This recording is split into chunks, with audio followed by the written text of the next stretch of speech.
Good morning, good afternoon, or good evening, depending on where you are in the world. And thank you for joining this learning experience brought to you by Haiku. My name is Cody, and welcome back to Techstrong Learning. Before we dive into things, I have just a couple of notes to review with everyone. First of all, we are recording our session today. So if you miss any of our conversation, if you'd like to watch again later, or if you'd like to share this with the rest of your team, we'll be sure to send you an email with a link to access the recording on demand. Now, for those of you who are with us live, if you would like to get involved, there are a couple of ways to do so. Your first option is to use the chat tab on the right side of your screen.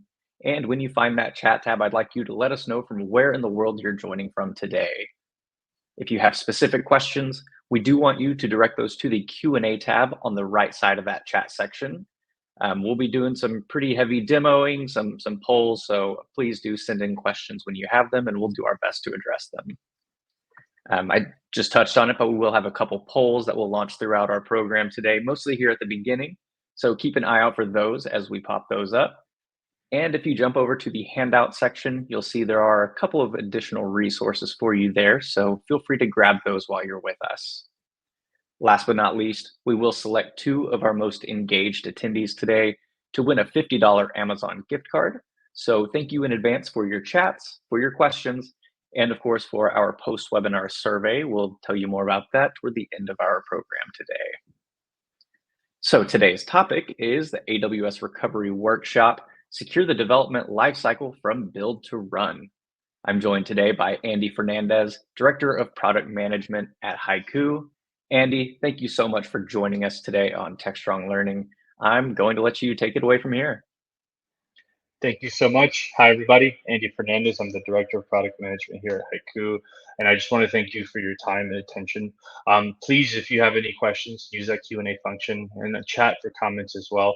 I want this session to actually be engaging around your pain points, the areas that we can help your organization.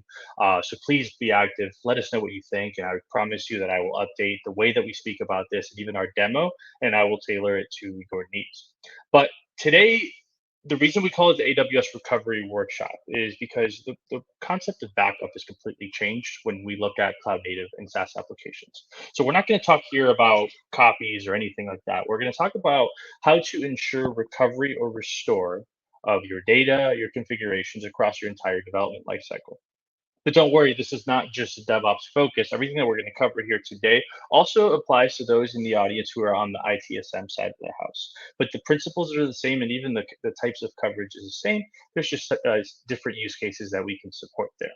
However, today's agenda, what we're going to cover here is what are some of the actual threats, like real world threats that we see to your cloud applications and also your SaaS applications. We're going to define the scope of your responsibility specific to AWS, and we're actually going to identify and triage the specific services that absolutely have to be protected and recoverable today that I guarantee you are not.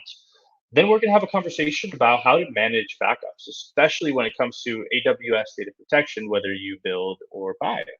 And then from there, we'll deliver the focus of this presentation, which is a full demo, and always have questions for Q&A at the end. Perfect. Good. Just making sure that you can still hear me and see the slides and everything okay?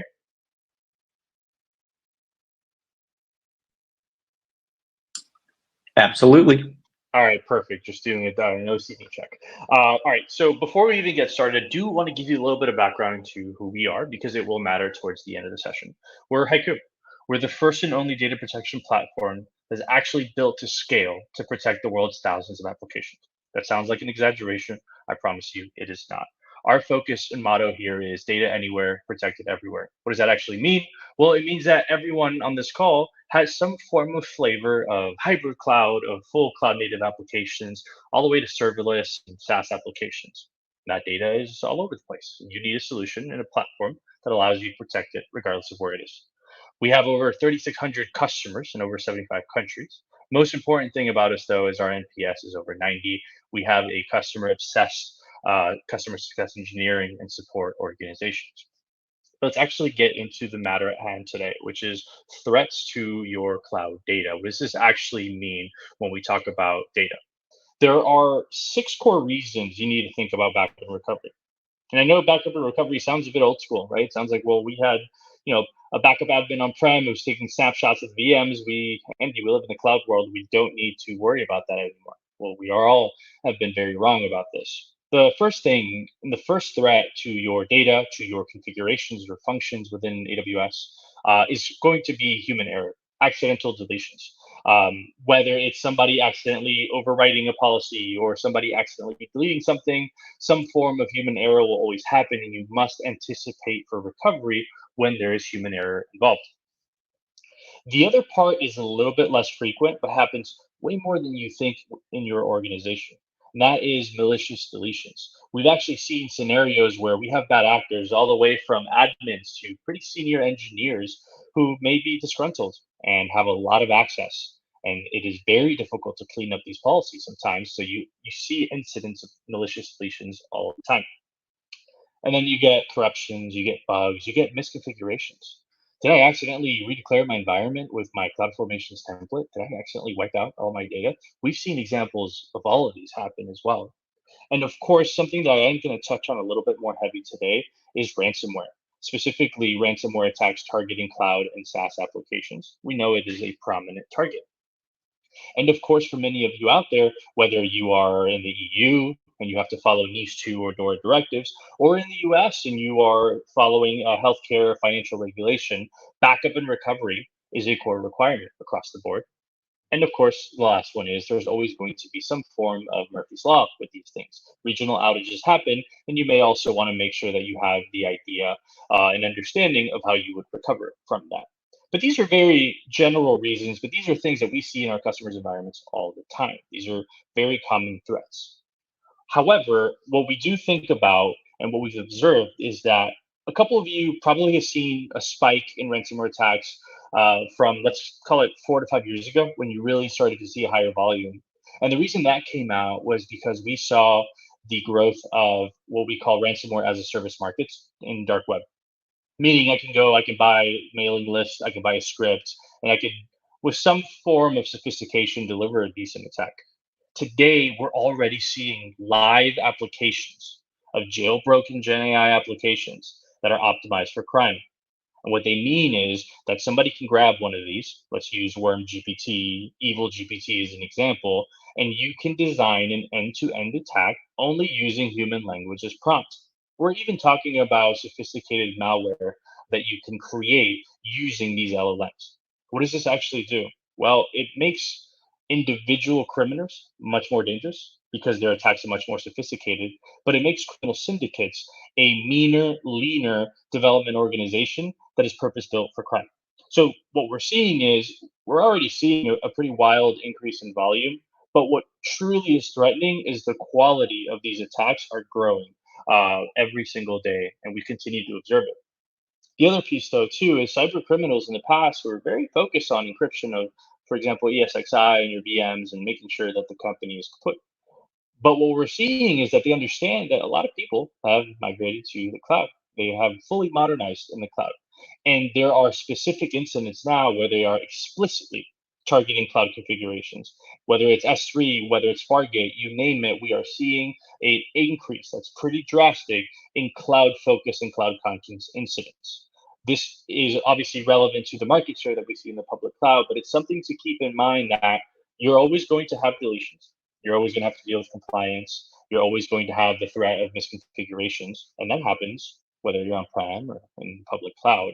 But we are seeing very hyper specialization when it comes to cloud native applications from these cyber criminals, and it's critical that you have a plan to be able to protect and recover these applications. But you may think, well, Andy, the whole point of these cloud platforms is that I can offload a lot of the security, the management, and the stuff that I used to have to be responsible for in the data center. And that's for the most part true, but there's still a specific responsibility that AWS customers have. And let's take the AWS shared responsibility model. Once again, AWS is responsible for delivering the services that you paid for, whether that's compute services, storage services. They're also responsible for general high availability and making sure that the lights are on. But you, as a specific customer, have very specific responsibilities as well. When it comes to you as the tenant and how you protect your environment and how you make sure that your data is encrypted, that you've effectively managed your networking, that you've effectively incorporated your firewall services, and that you've effectively delivered identity and access management. These are all core responsibilities that you have. You have to manage access, you have to manage control, and you have to manage your networking, and you also have to manage your data. And of course, AWS does an incredible job of giving you the networking, the identity, the key management services that you need, but you are still responsible for that data if something were to happen to it. What I mean by this is if there's an explicit attack only on you, you have to be able to recover that yourself. If somebody deletes data in your environment, you have to be able to recover that yourself. The way to think about this is almost like a parking garage. And apologies for the simplistic analogy here, but it makes sense. When you go and park your car in a garage, you expect the garage to have the lights open, that you can pay, that you can use the services, and the car will be there. That's their responsibility, and they have to meet that responsibility. But if you leave your windows open, somebody steals your laptop or your credit card, it's not really the garage responsibility, though, is it? They're not liable legally for it. They might help you, and they give best effort to help you, but they're not responsible for it at all. AWS and your data inside of AWS is the same thing. If you make a mistake specific to your data, it is your responsibility to manage the consequences and to recover that data. This is something that's going to be critical, especially as we talk through a couple of things that I want to show you today. But the biggest question we face is most people realize that, yes, Andy, I'm aware. That's why we have AWS backup for our EC2 instances and for our databases. And good, that's the right path. But the nature of an application and the deep coupled services in AWS are very, very different. That's why just the conversation of what do we have to protect is so interesting. Think about where we were before you were cloud native in AWS, before you were running fully cloud native or thinking about it, you had a data center and you had in this, and you might still have this data center. And in that, you had all of your business applications and you were simply responsible for managing anything that happened to that data center. This meant that all of your business applications were inside of this data center. Your SharePoint server, your Git repository, even your Jira all lived inside of this data center, but so did your core production application and services. And from a backup and a recovery perspective, it's a pretty simple life in the context that you just simply had to take snapshots of the VMs and perform disaster recovery at the storage or the hypervisor level. Now, AWS has changed the world with the scale, the value of decoupled services. But with this great performance comes a great responsibility as well. This is just an example of a reference architecture for a financial web app. What used to be core services that lived and were built into the data center are all individually configurable services. Many of these services hold data, functions, or configurations that make that application work, and you simply cannot take a snapshot of the entire environment. You have to be able to protect each and every one. The question is, why, Andy, should I have to protect my VPC settings? Why do I need a backup of my IAM roles? Well, let's take a look at some very specific examples. Let's take IAM, for example. Right now, there is no native backup coverage for AWS IAM. But what happens if somebody deletes a role? And maybe this is just an accident. What if somebody accidentally deletes a role for an EC2 instance? Well, there are specific consequences to that deletion. There is the loss of permission. There is the loss of access to the application. There's serious uptime challenges that happen when you delete these roles. This is not even to mention the scenario where somebody could potentially even perform a privilege escalation. If that happens, how do you get back? Do you simply reconfigure and rebuild all of your roles? What is your approach there?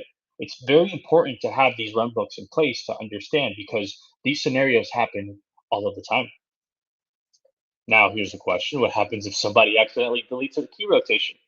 What if one of those gets decommissioned and it's the wrong one? What happens? Well, it's actually pretty disastrous. You have full operational disruption, irreversible data loss. How do you go back and restore it? Well, you have to spend time rebuilding these things, but deletions in KMS are pretty permanent. And even VPC, your VPC settings for one of your critical applications. What if a misconfiguration in CloudFormation leads to data loss? What happens there? Well, you have some serious connectivity loss, but also, most importantly, security risk as well. But the point here is Every single one of these services requires you to have a way to identify, how am I protecting this service? Can I restore the configurations inside of the service and get back up and running very, very quickly? It's no longer simply about protecting the compute and the database, but also the services that make this application work, especially on the security and identity side as well.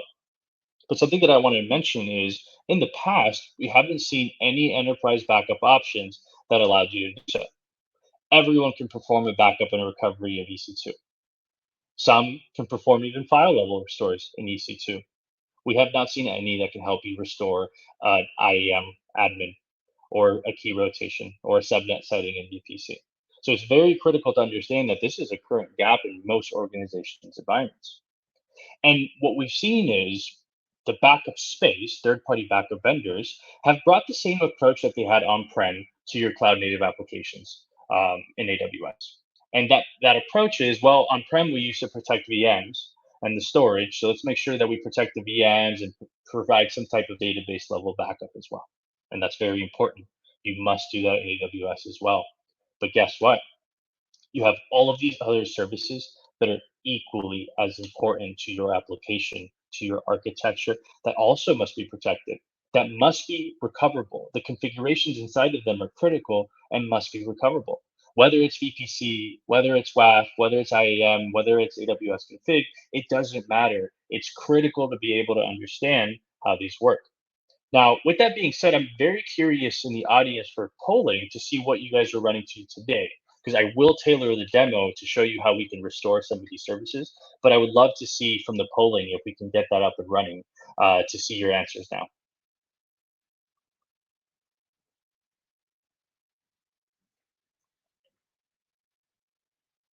And I think, Cody, you were going to pull up some polls, but I want to make sure that you guys can see the screen.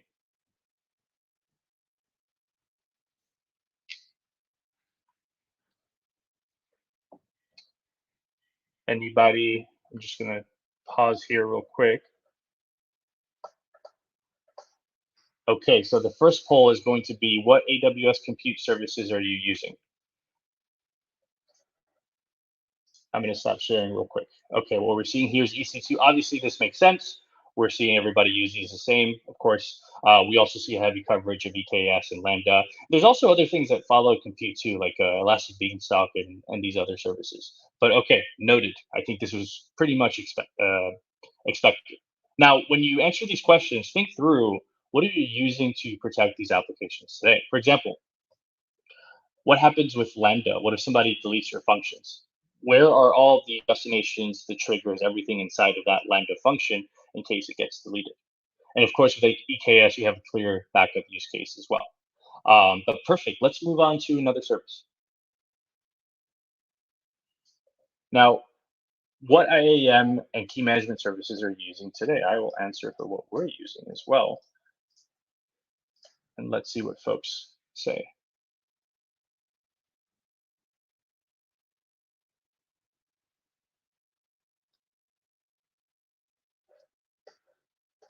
Let's move on to the next poll. Of course. So this should have been a multiple choice one where you can answer many, because we all know that IAM is critical to use. But what we also see is there's a lot of identity services that you're probably using to connect to AWS. Think Okta, Entra ID, Ping ID, Duo as well. These are all critical. So think through and really take a look at the AWS reference architecture for security services. And I guarantee that you're using most of these services. We have to think critically about how we protect these as well. All right, let's move on to the next one.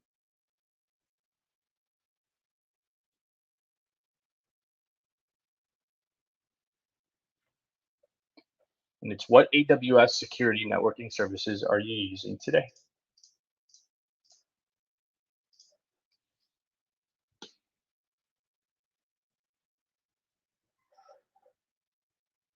Let's see what we have.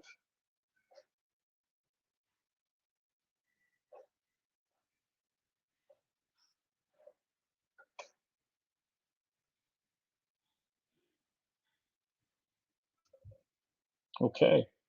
Usually, if you're using VPCs, you're going to be using a couple of these services. There's at least 5 to 7 more security networking services, but I wanted to get an idea for what folks know for sure that they're using today. Because it's critical to understand within VPCs, think of how many possible configurations that you have within VPC, your subnet settings, and so on and so forth. Same applies to Route 53, WAF, etc. And now we will move on to the last polling question, because I think these have been really, really helpful. And the last question is, what other SaaS services do you use in your teams? And this could be in your organization or even specific to your IT and development team.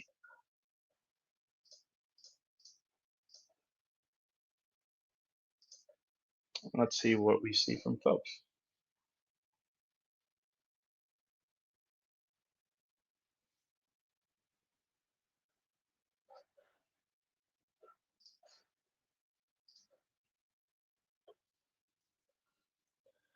Curious to see this one too, because this also applies to services that you use outside of AWS to be able to build, run, and deploy those as well.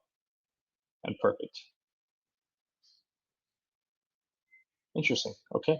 Beautiful. This has been very helpful. I do appreciate it. By the way, if you have any questions or any specific services that you want to see backup for, and absolutely, they were all supposed to be multiple choice on this one, so apologies for that. But if there are any other services, especially once we get into the demo, that you would love to see protected, think any use case within AWS or any other SaaS application, that is going to be a critical one. And Jason, you asked, what if we are using the last one as well? Well, the critical thing to know here is, of course, you're going to be using best of breed SaaS applications. We're actually going to talk about that just right now. But it's critical to think about because all of the rules that I've talked to you about AWS when it comes to being responsible for backup and recovery also apply to all of these categories. Your Git repos, your infrastructure as code, your CI/CD management, even things like Jira or ClickUp or Monday.com, they all follow the same rules. But I'm actually going to show a couple more there in a second. But let me get back to sharing my screen. And I'm going to share the entire screen with you all. Perfect. Now, it's important to understand and have a true accounting of what does our AWS architecture look like. Because then you have to understand what am I protecting now and what should I be protecting to make sure that my data is recoverable and that we avoid lengthy data loss, disruption, and even our developers spending too much time reconfiguring things. And the important piece here is you all have a decision that you have to make. And it's the common build versus buy decision in AWS and any other SaaS application. You have to understand what your data protection options are. But let's think about what native scripting actually requires, right? We all know that you have some sophisticated scripting available to you to perform backups. But let's talk about some of the challenges with that. And I'm showing a very quirky image here for a reason, but I will make that point shortly. The first thing that I want to mention is if you're leveraging scripts and the backup console to protect EC2, to protect your databases, anything else, you don't have file level restore, item level restore. So for example, with EC2, you're going to have to recover an entire EC2 instance. There are a couple limitations and reasons as to why you're going to want to have file level restore. Specifically, it's to make sure that you meet SLAs, that you can reduce costs. But the other piece too is all backup options today are providing coverage for things like compute and databases. But as we've seen, there's an 80% of your environment that is core security services, core identity services, core database management services that have the requirement for you to be able to back them up as well. So if you're only going with scripting and you've chosen to explicitly build, it's something to take into consideration. The other piece too is that it's not as straightforward as people think.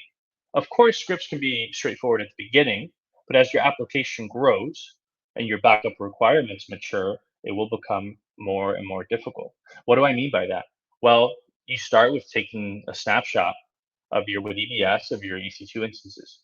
But then the team wants to have notifications. Well, you have to configure that. Then the team wants to have usage reporting.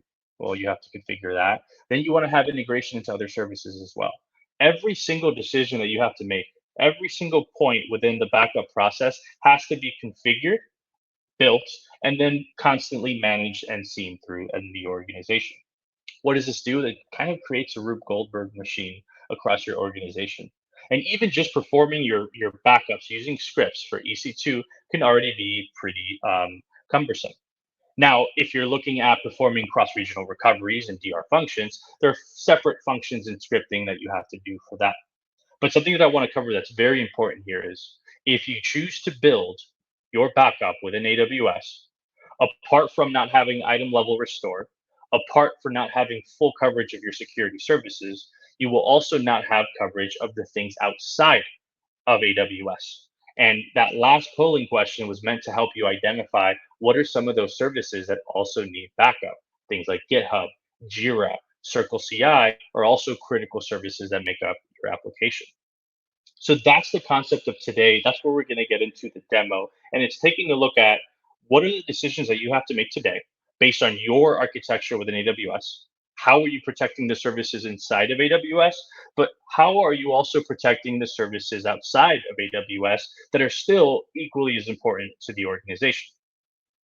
So, what does it actually take to build, to run, to manage, especially at the enterprise level, these cloud native applications? Right now, your production level app on AWS, what does it take to build? Well, I guarantee that you're going to have some form of bug tracking ticket management software, whether that's Jira, whether that's ClickUp, whether that's Azure DevOps. You're all using something in your team to be able to do so. You're also leveraging a knowledge base to keep all of your testing, all of your knowledge base management, your blogs, your sites, everything within a Confluence or something similar. Everyone requires a Git repository. Maybe you're using AWS Code Commit, but many folks are using third-party Git repos. And of course, you have to manage your CI/CD pipelines. So things like Circle CI, Travis CI, GitHub Actions, you name it.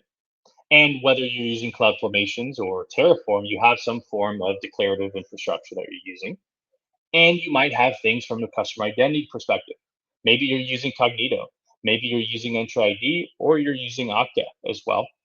And on your IT side, they need something to manage the support functions as well and the assets that belong to this. And that's where you see things like ServiceNow or Jira Service Management. All of these applications, all of these applications follow the same rules that we've just covered. They're all SaaS. You're all responsible for the backup and recovery of every single one of these applications, but each of them have a very, very critical role. For example, what happens if somebody deletes a critical issue in Jira before a release and you're on Atlassian Cloud? What does that mean? Well, you could lose serious data and have a serious disruption that delays your releases. We all know the impact that that has. What if there's an actual attack and an exploit on your GitHub repository? And what if somebody accidentally overwrites the testing data in a site within Confluence? When we did the presentation at the beginning, we explicitly talked about how accidental deletions, malicious deletions, misconfigurations, bugs, and attacks are all things that happen and we see all the time in customer environments. You have to have a plan. You have to have an insurance policy for the services that help you build on AWS as well. And once again, we haven't seen enterprise backup options for any of these services. Sometimes you see a specific tool, a specific script, but there's not a platform that allows to protect these and your AWS services from the same place. And this is where I would love to get into the demo and show you all, and I'm going to pause for questions later on, but it's not just about your production app, not just about the compute inside of that app, but your database, your serverless, your security, your identity, your key management, your secret management that make up that application, and also everything that you're using to build and run. But a lot of you are already fully aware of this, of the responsibility that you have, and you have to make do with the ability to script for each one. But remember, just being able to have a mature backup and recovery flow for Amazon EC2, to have notifications, to have reporting, to have backup policies does require a lot of configuration. But imagine having to do that across all of your services that require backup. It starts to get a little bit unruly. It starts to become a full time job, especially when you take the protection of your SaaS applications extremely seriously. All of these, we see organizations all of the time having to script backups for each of these without any guarantee of recovery. And that introduces a challenge. Why? Well, because if or when something bad happens, you're going to have to recover. And when you're scripting and you're doing batch scripts, you can only recover entire instances. which means that you're going to take a lot of time to have to go parse through an instance and restore a specific item for that instance. I'll give you an example. Somebody deletes critical tickets in Jira, you have to go and recover an entire Jira instance, parse through that, and then end up finding the specific ticket to restore. This could be hours. And for some of these applications, this means application downtime when you lose the data. There are security vulnerabilities that you introduce, especially on the security side, especially, for example, privilege escalation or somebody deleting or overwriting IAM rules.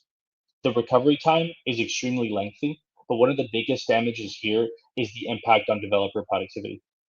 All of you have jobs that are way beyond having to perform backup and recovery.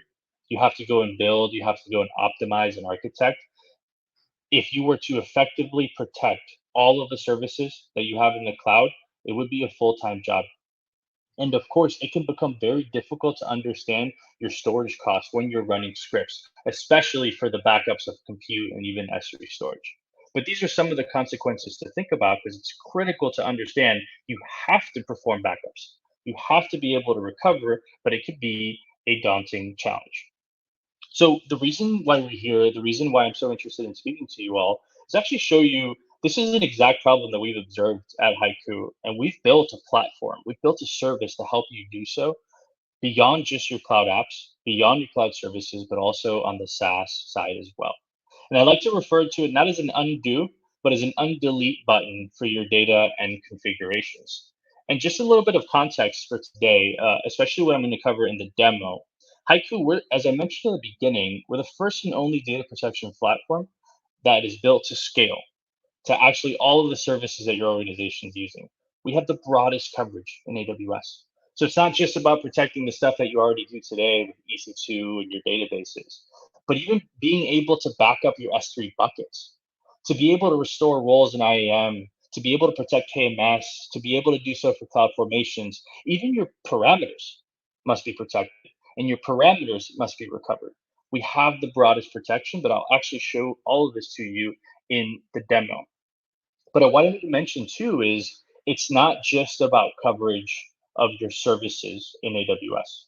It's about the services that you use to build and run. We look to protect the entire app ecosystem from build to runtime.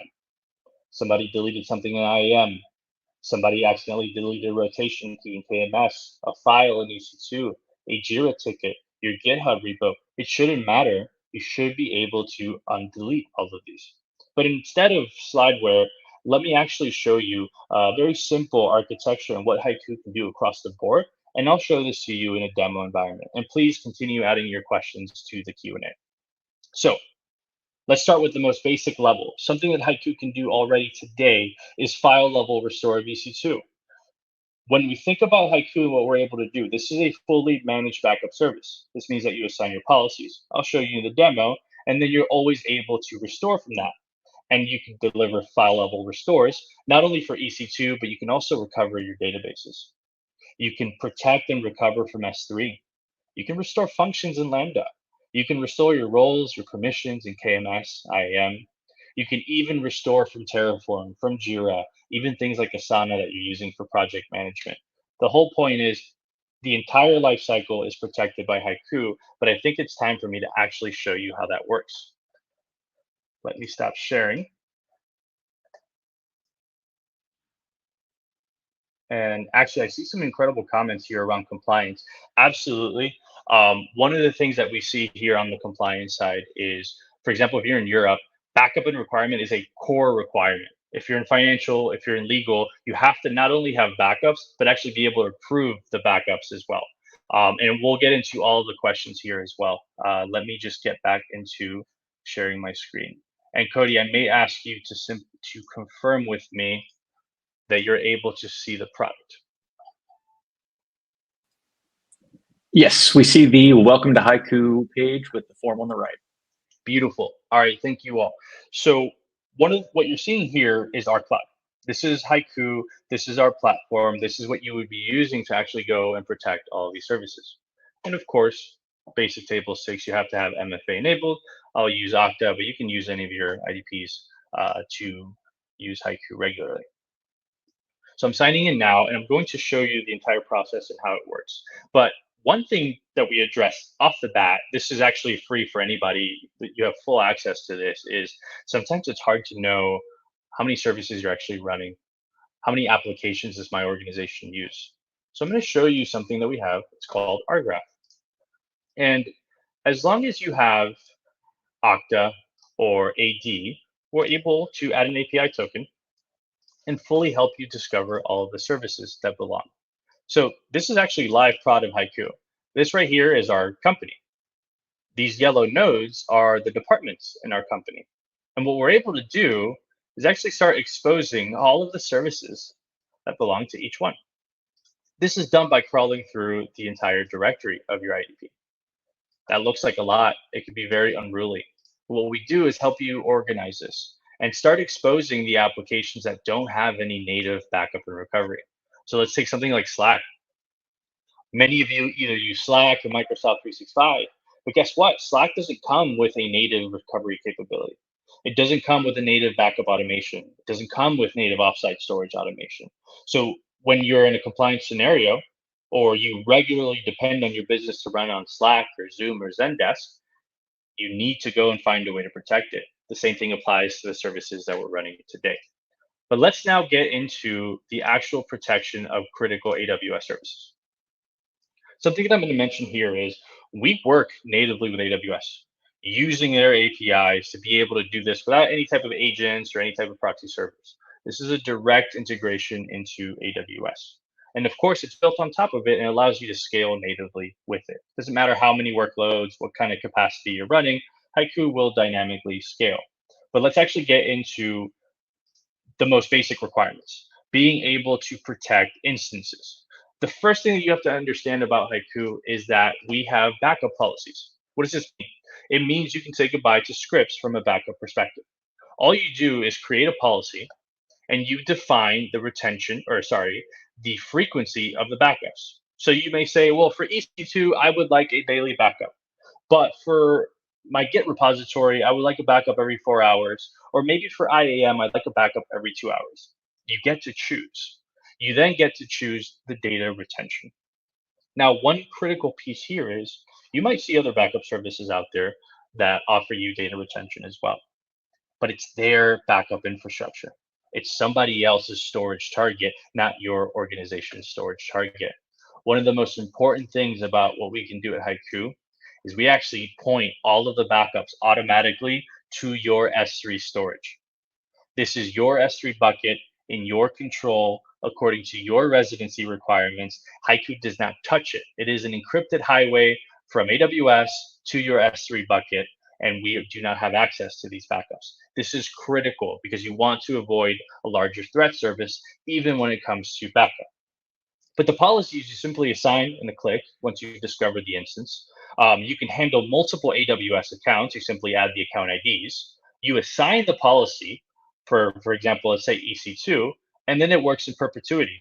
This means that you have notifications, that you have reporting, that you have full event management of what happens to that specific instance. You always have visibility to it, and even from a consumption perspective. Now, EC2 backup, database backup, that's something everybody does. It's simple. But let's actually get into core services. Once again, this is all API connected. So let's say that somebody deletes a role in IAM. You've assigned a backup policy for IAM. This is something I did before the call. And I can actually show you the restore points that I have for this IAM area. What I can do now is, well, okay, somebody has deleted a role. I can go in and restore that specific role, anything from the user down to the identity provider. This is something that we recommend across anybody who's using AWS will want to have backups for IAM. But it's not just about that. It's also things like KMS. Being able to have your key management service backed up is critical. Think keys, aliases, key rotations, you name it. You can restore this level of configuration back to production. And this covers not only things like KMS, but cloud formations, Lambda functions, you name it. But something that I want to cover as well, though, is what about the applications that you use to build on AWS? Now, I will give you an example of this. Let's get into a different tenant. And by the way, this is fully multi-tenant. So if you have a larger organization, you can have different areas with role-based access control. But let's say that there's a critical Jira epic that was deleted. Well, with Jira, once again, it's the same policy management across the board. The same policy management. Still, these backups of Jira are also going to your S3. And you can go in there and restore a bug, a task, an epic, anything, and you can restore that back to production. It applies to Jira, it applies to GitHub, Confluence, you name it. You have the ability to go in and restore a repository as well. The whole point here is I should be able to automate all backups. I should be able to recover quickly, but I should be able to restore specific configurations and specific data so that we can get back up and running much faster. That's what Haiku focuses on. That's the area that we thrive. It's not about just protecting a couple of AWS services, it's about all your AWS services, the SaaS applications that you use, and even the underlying infrastructure as well. So, even things like a bucket, you can assign a policy to your bucket. So let's grab something here on the DevOps side, and you can assign a policy to a bucket. And what does that mean is, well, hackers are always looking at bucket misconfigurations. That is the number one area that they target to be able to hack and encrypt. Imagine being able to also have a backup and restore capability of your AWS S3 buckets as well. These are just some of the areas. This demo could take hours and hours, but I really wanted to focus on showing you that everything follows the same policy management. It's the same approach. There are no scripts. It applies to all of your AWS services, your SaaS services, and you manage them all from one place. In fact, you're even able to manage other public clouds that I won't mention on today's conversation. But from your EC2 instance, being able to restore file, cross-regional recovery, protecting your bucket, but also protecting those critical decoupled services is something that we're able to do. Now with that, because I want to make sure we address questions, I'm going to stop sharing and get back to a quick summary before we get into questions for everybody. I'm going to share my entire screen again. So just as a summary for everyone, because there is maturity out there regarding the scripting that you can do, but 5 core areas that Haiku is different and where we can truly deliver value to you is one is item level restore. You don't have to recover an entire instance to be able to get the data back. You recover a specific file, a specific config, a specific function directly to production. Then it's making sure that you can also protect services that are currently not protected. Things like IAM, KMS, VPC. But also, 3, the applications that exist outside of AWS that you truly and desperately also need to protect as well.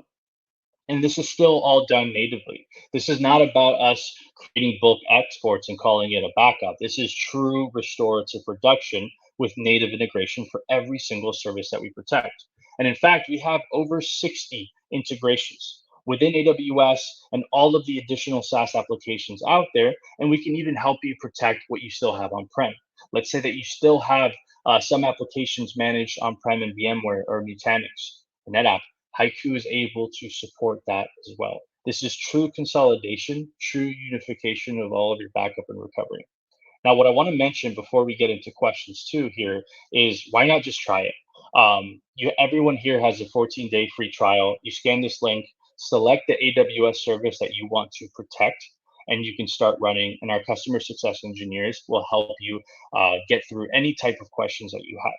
But the point is, there's nothing better than trying this for yourself. We will make sure in the emails to include the link, but I'll give everybody a couple more seconds to scan this before we move into the questions. And I'll stop sharing. Perfect. Let's get into the questions. So, hey, Andy, we have received a ton of questions, as I'm sure you've seen. So we're going to take them from the beginning and see if we can knock some of these out. So Jason asks, how would this compare to things like version control in the various services and outside of centrally managed, obviously? Yeah, absolutely. So when we think about things like version control still is stored somewhere. So you have to go and be able to protect something like a GitHub. That is the source of your version control, but how are you protecting that as well? The other piece too, Jason, is that it's not just about, for example, with Lambda. Yes, you can keep a YAML file on on GitHub, but there are other configurations associated around it and need to be restored as well. The fastest way to recovery is if I can point to a specific config at a specific point in time and restore that entirely versus having to scroll through version control, which, as we know, is ideal but doesn't always happen. But you have to also protect the source and the state of where your version control is as well. But great question. All right, we've got a follow-up from Jason, so we'll just keep it rolling. How does it work with a multi-account environment? So Jason, you can manage as many accounts as possible. You add the AWS account, it automatically discovers what belongs to that account, and you can start protecting it. You can even change the tenancy requirements, and you can have one account here, one account over there, and you can have different users managing that. There's no limit to the accounts that you can manage from the same place. Perfect. We've got one in the chat from Jonathan. Says, how do you handle multiple VPCs and multiple accounts? So is that kind of in the same vein? Kind of the same as well, but Jonathan will discover you have the accounts that the VPCs belong to, and you can protect all of those VPCs as well. And one thing that I want to mention too is all the services that I showed you are fully available for you to start protecting today. Why I'm so excited, Jonathan, about VPCs is because it's coming up this month in our release, and we're giving everybody access to that as well this month because that's one that I'm really excited about. Awesome. Thank you for that. We'll go to our next question from Pramod. Additional external backup will increase data costs. How much % of cost will increase? So we've got a few questions here on cost. Actually, this is a great question, Pramod. So we're working natively with AWS. You're scripting your EC2 backups today, there's most likely inefficiencies in those scripts that are leading you to spend much more on storage than needed. Haiku, first of all, the data is compressed, so you're able to reduce storage there, but you're also doing it on a timely, exact based approach so that you're most likely even saving storage costs as well. Remember, this is in your account on your S3 bucket. This is not us at Haiku charging you for additional storage on owned by us. Perfect. And jumping back and forth between Of chat course. and Q&A because we received so many questions, everyone. So Jason also asked about RBAC for smaller orgs that demand harder cross-function restrictions. Are those supported? RBAC is fully enabled. If I remember correctly, there's 4 roles. It's the administrator, there is the backup operator, restore operator, and viewer. You have the ability not only to assign these specific roles, but also keep them in specific tenants with specific configurations and storage requirements for each one. There's really no limit to the size and how many people use RBAC. All right, and David asks, how does your solution still offer any value if we're already using fully immutable infrastructure, such as Docker containers, Amazon EC2 machines that are completely set up by user data, etc.? Yeah, so you are covered when it comes to a terrible scenario. Fully mutable infrastructure is important, version control is important, but if you need to restore something very specific inside of that, it will take a long time. It'll be very difficult and it may be expensive as well. You want to have that immutable option in case something very bad happens, but you also need to have rapid, cost effective restore available to you so that you don't have to go to a full recover from immutable storage. All right, and Jason asks, being cheeky, but how do we back up Haiku? That's a great question. So at the Haiku side, we'll be able to perform those backups as well. We have full high availability there, Jason. I'll send you some documentation around there. That's one of my favorite questions to get as well. All right, and in a similar vein from Jonathan, how often are config files backed up? Is it scheduled or on change? You can choose. You choose the frequency of your backups at a policy level. You can dictate different frequencies for different services and configurations, depending on the needs, depending on the capacity, the size, and the cost.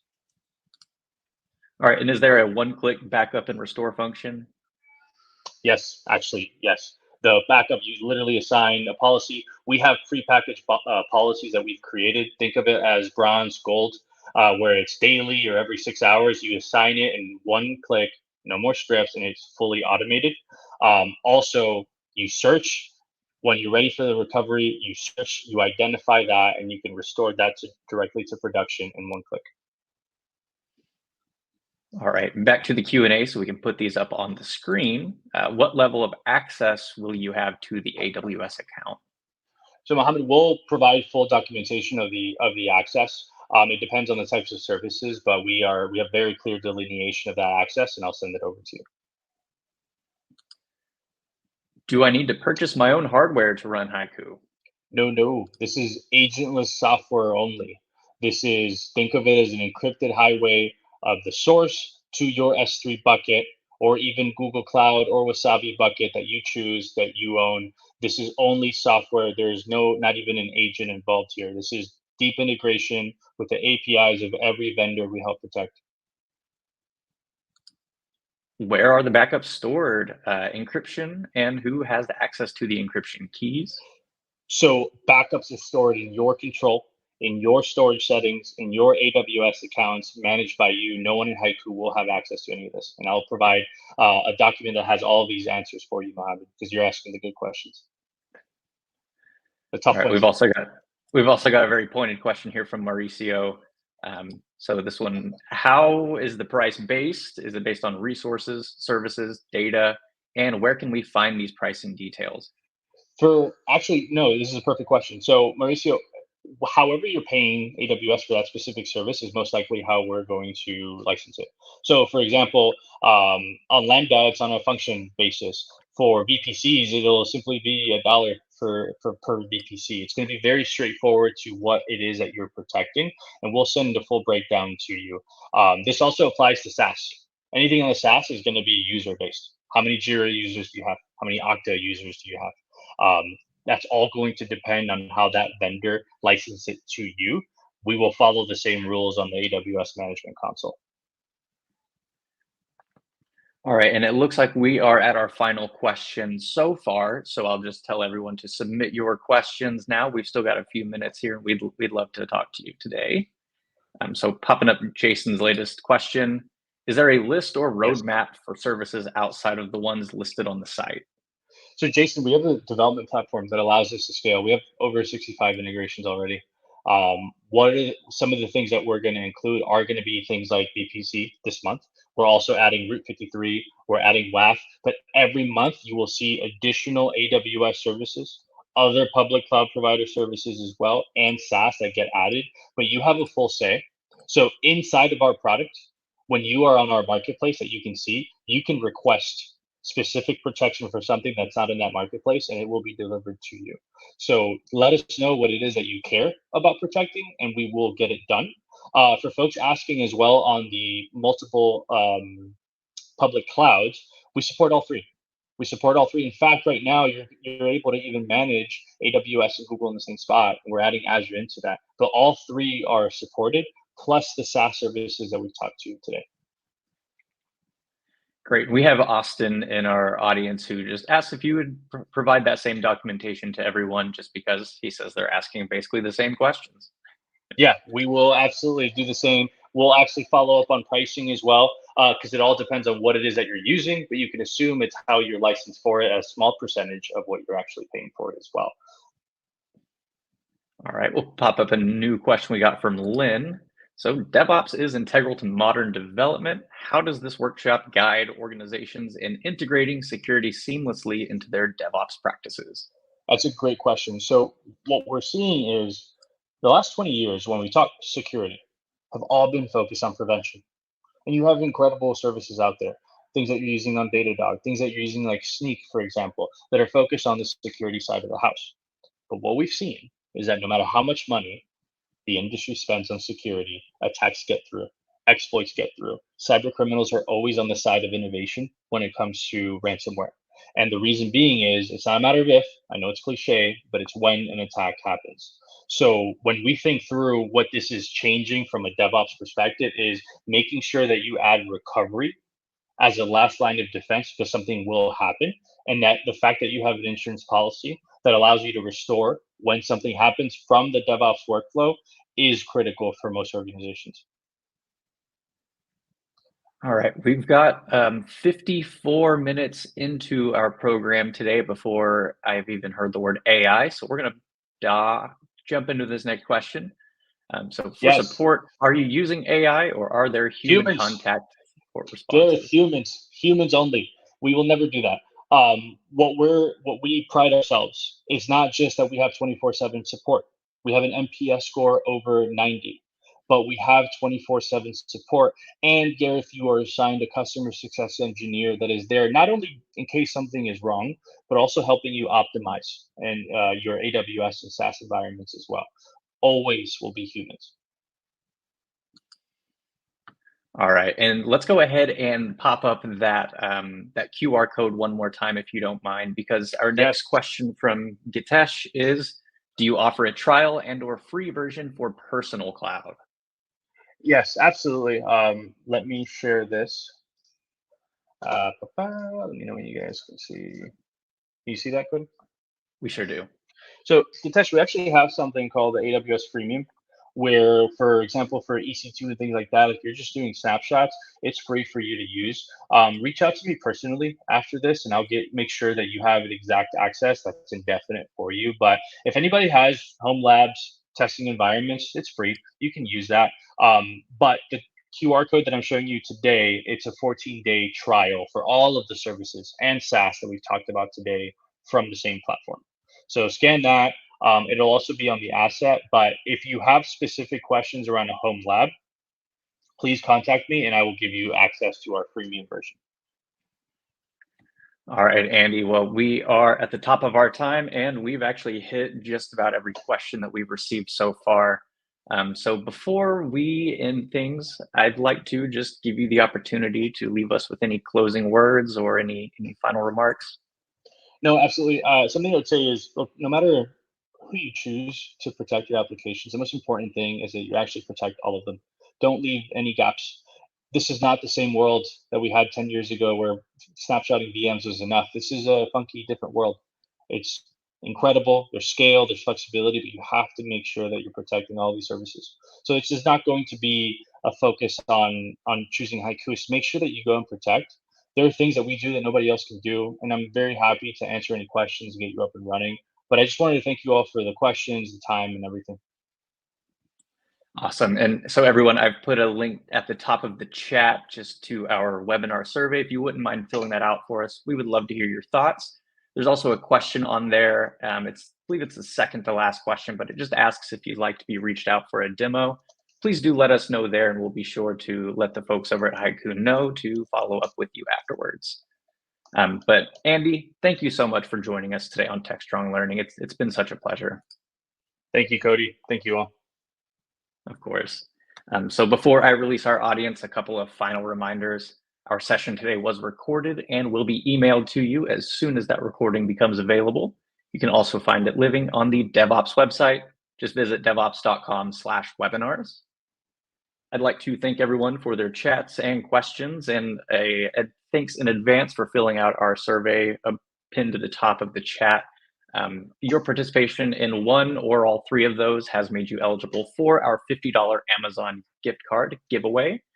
So thank you so much for those. We'll be contacting our winners here shortly. I'd like to thank Haiku for sponsoring our program. And to everyone here, thank you so much for spending time with us here at Techstrong Learning. We appreciate your time, and we hope to see you at a future Techstrong Learning experience. Have a great rest of your day, and you may now disconnect. Thanks again, Andy. Thank you.